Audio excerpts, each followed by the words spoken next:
Russia's upper house of parliament, the Federation Council, has given President Medvedev the green light to deploy armed forces outside of Russia. The measure is meant to protect the country in the case of attack. Now, for more, I'm joined in the studio by Alexander Pikayev, political analyst from the Institute of World Economy and International Relations. Thanks for being with us, Alexander. Now, why has this decision come now?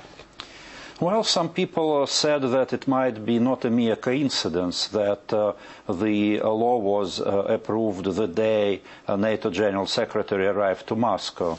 However, I believe that it was a mere coincidence because it was some time was necessary to prepare the legislation, to fulfill bureaucratic procedures of its adoption.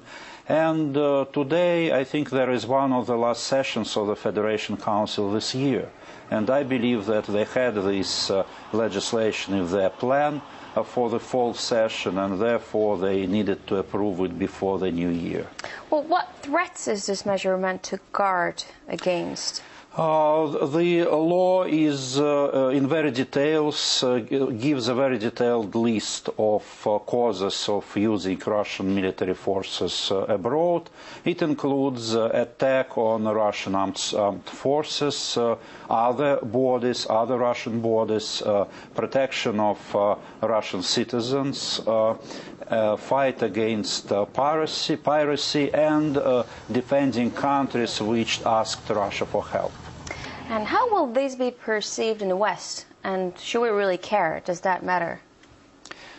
Well, I don't think that the Russians care what would be the reaction of the West. I think the West would not care a lot, but some countries which are located along a very long perimeter of Russian borders would care a lot. And Ukraine, even before the law was adopted, made some complaints about the legislation and even asked the Russian Foreign Ministry for consultations on that.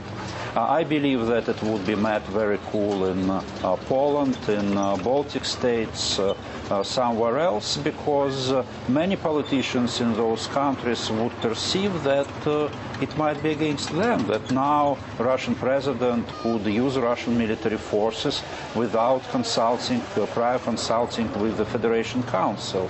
And it gives him a free hand in using military forces abroad.